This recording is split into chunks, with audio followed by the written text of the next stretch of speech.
Hello, coming to you from one of the hotspot cities of board gaming, Omaha, Nebraska. Welcome to the Out of the Dust podcast. I'm your host, Disco Inferno Bryce Journey. Tied in with the popular recurring Out of the Dust Geek List on Board Game Geek, the Out of the Dust podcast is a weekly podcast that is focused on re-exploring games we play that we hadn't previously played in a year or more. Why did the game get dusty? Why did you decide to dust it off? How does the game compare to how you remembered it? Are you likely to play it more often in the future? These are the questions that we're interested in examining on Out of the Dust. This week on the podcast, episode 18. On the Out of the Dust segment, I'll bring Abyss out of the dust, and a contributor will dust off the table curling game, and Fits. On the reaction segment, I'll discuss Catan haters.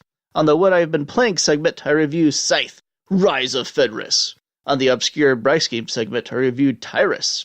And we wrap up the episode by continuing my top 5 games of Halloween countdown with number 4 on the list. Oh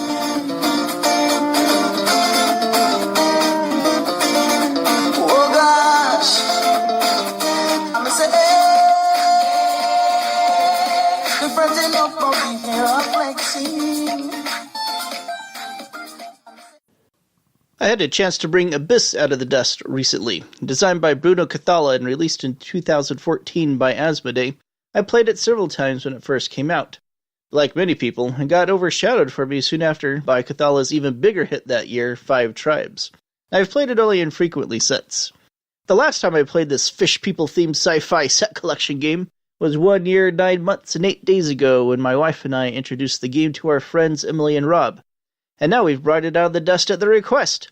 They're big fans. It's a very unique game in how it approaches the set collection genre, and the combination of that and the artwork definitely help it stand out in the crowd and make it a memorable game.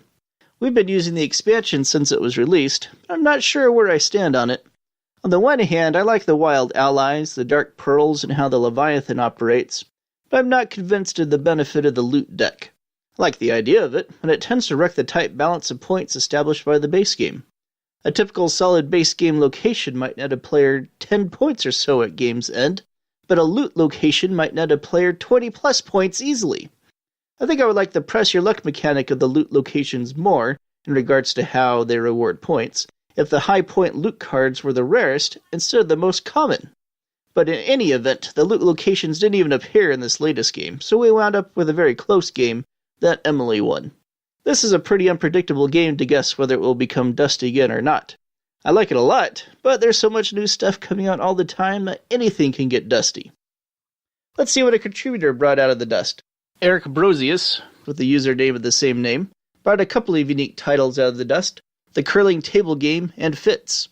The Curling Table Game is a 10-year-old dexterity flicking game with an uncredited designer from an obscure kids game publisher that has a very impressive table presence. Look this one up on BGG, folks. There are some cool pics in the game's gallery. I'm assuming the designer is uncredited because it operates under standard curling rules. But in any event, Eric last played it 8 years, 4 months, and 14 days ago, and currently rates it a 6 out of 10. Eric is a hardcore extreme out-of-the-duster and only reports games that are 5 years or more dusty. He writes, "This dexterity game is a favorite of Joe Huber's, and all 3 of my plays have been with his copy. Curling is an attractive topic for a game since players can throw their stones down a board and try to get them into the house. The problem I have with this game is that I can't really execute the shots that I have in mind very well, which takes a lot of the fun out of it. But it's only a 5-minute game, so I'd be foolish to complain about playing it once every 8 years. Eric also brought Fits out of the dust. Fits is a little-known Reiner Knizia game in the puzzle genre from Ravensburger, published in 2009, that is essentially a board game version of Tetris with some patented Knizia mathy scoring thrown in. Eric last played it 8 years, 1 month, and 1 day ago, and also currently rates it a 6 out of 10. He writes, "I was somewhat surprised to see that it had been 8 years since I played this. I learned it at the Gathering of Friends in 2010, and played it 4 times there, and I think played it once more in July of that year. It's a reasonably well-designed game of this type, though my fellow players often seem to be more frustrated with it than I was. Michael selected it just this past Monday, and we played it once again. I wouldn't mind playing it more, but someone else will have to suggest it. It's a game that doesn't even occur to me to suggest. You can see from my ratings why I don't play these particular games more often." Thanks for the contributions, Eric. I own Fitz myself and agree completely with your assessment. It's a solid design that I have a good time with whenever it gets dusted off, but it hardly ever occurs to me to do so.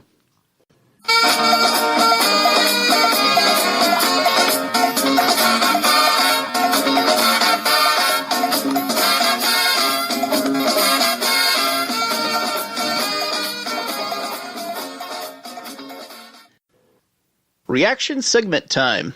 Let me begin the segment this week by telling you a story.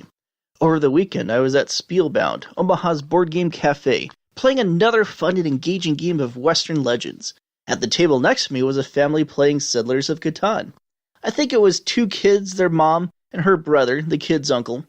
I could tell the uncle was not a board gamer. He asked a lot of questions during the game about how various mechanisms worked and that sort of thing. Probably he was in town visiting family, and the good sport he was helping to entertain his niece and nephew at the board game cafe, while he'd probably rather be off watching college football in a sports bar somewhere.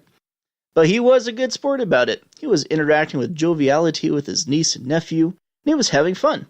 And at the end of the game, which he won, he turned to his sister and said, "Wow, that was an amazing game! I had a great time playing it! Let's come back here the next time I'm in town and play it again."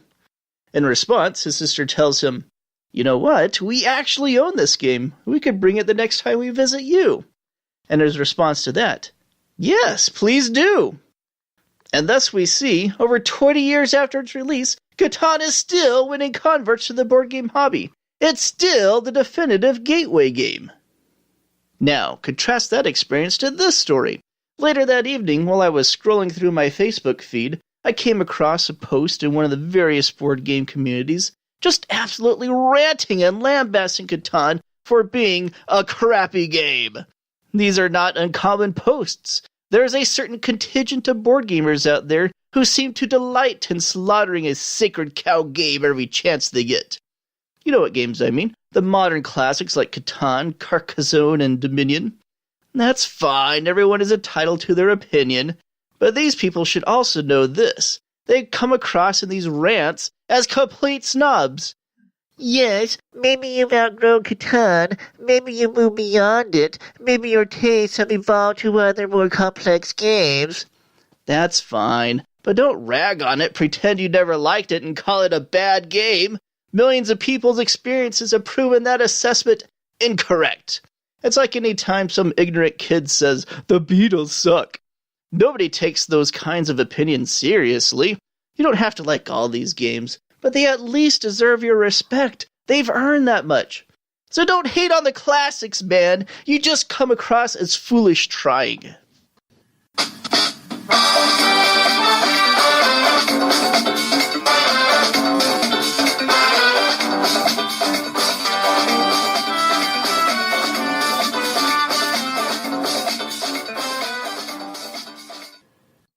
On the What I Have Been Playing segment this week, I'm going to tell you about Scythe, Rise of Fenris. Oh no, which means there may be minor and inconsequential spoilers that will kill you ahead. But if you'd rather play it safe, refer to the timestamps included with this episode and skip ahead to the next segment now. Rise of Fenris is the latest expansion for Scythe and introduces a campaign element to the game. I just finished the last game of the 8-game campaign as part of a 3-player group composed of myself and my friends Scott and Peter. All of us started off as random factions, and then the first chance we had in the campaign, switched to our personal favorites, or the new ones that were unlocked. I started off as Polania, and transitioned to Saxony. Scott started off as Crimea, and transitioned to Rusviet. Peter started off as Togawa, and transitioned to the new Vesna faction, then the new Fenris faction, and finally back to Vesna again. As you could tell, he actually preferred the abilities and easier mobility of Vesna to the powerful but fiddly Fenris. Unfortunately, Peter didn't win any of our games, though. Scott and I alternated winning each one. He won all the odd-numbered games, and I won all the even-numbered games. Until it counted at the end, when I won game number 7, and he won game number 8 by a dominating amount, thus sealing the overall campaign victory for himself. The campaign was a lot of fun. The story was okay, but honestly, we skipped parts of it. And I can't help but be amused at how often the historical figure of Tesla is popping up in popular culture nowadays. That is one trendy guy at the moment. But the big reveals were impressive. Scott and I couldn't believe how powerful the various abilities of the new factions were when they were revealed, though we were both able to find ways around them. The reveal of the big automated Annihilator Fenris mech was particularly memorable. One thing I wasn't impressed by were the alliance tokens. Maybe it was because we were only playing with 3 players, but none of us were ever even tempted to use those when they became available. Mechanically, the way the influence tokens were used in different ways was very interesting. The mods were fun, and I could see myself using those as a modular addition to future games. My favorite mods were the infrastructure ones that made a bottom action free once per game. I was able to acquire all 4 of those and use them to great effect. What I really liked were the alternative Triumph tracks and Triumph tiles. I think these will add a lot of replayability to Scythe, and shake some of the assumptions some people have about some of the factions up a lot. I like Scythe a lot already, but turning it into a game where adaptive strategy is required to react to the variable selection of Triumph tiles has a lot of positive potential.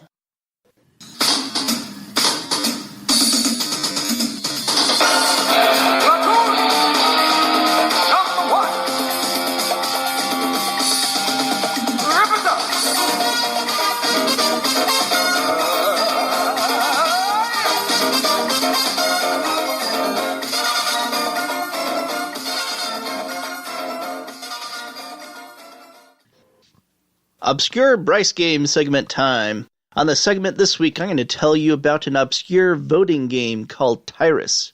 Designed by Laurent Escoffier and David Ferranc, Tyrus was published in 2004 by the aptly named Eurogames company. The designers are best known for their recent hit Looney Quest, but Tyrus is their first game. The game pits players as opposing political parties in the ancient city of Tyre, struggling over the influence of the temples, citadels, and markets of the city. But the theme is non-existent, even for a Euro game. The cover of this game has always amused me, as it hints in no way whatsoever at the theme. It's just the word Tyrus on some weird green background that vaguely appears maybe reptilian or leafy. I can't decide which. But the theme is not important. Here's how it works. Players each get tiles numbered 1 through 10 in 3 different suits. Temples, citadels, and markets, and get to see 9 random of these tiles at a time. At the beginning of each of the 9 rounds, one of the 3 suits is revealed as the battleground arena for the election. Then, players alternate placing a tile in one of the 3 election suit arenas.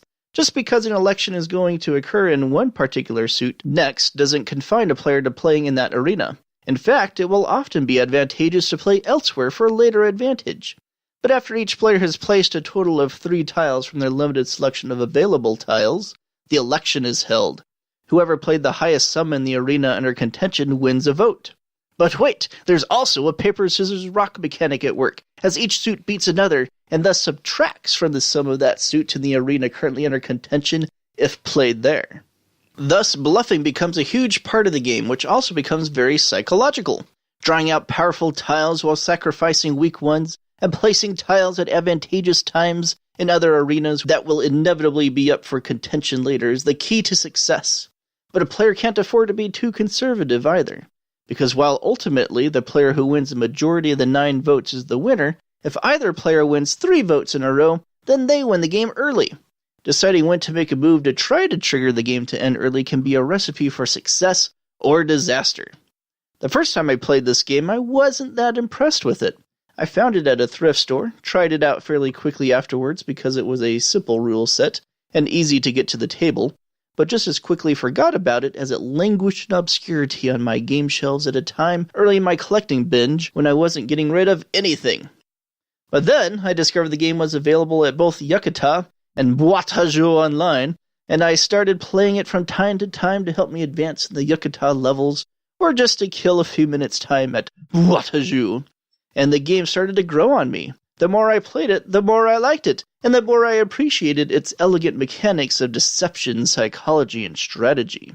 I enjoy games where success often hinges on getting inside an opponent's head. It's a very unique game.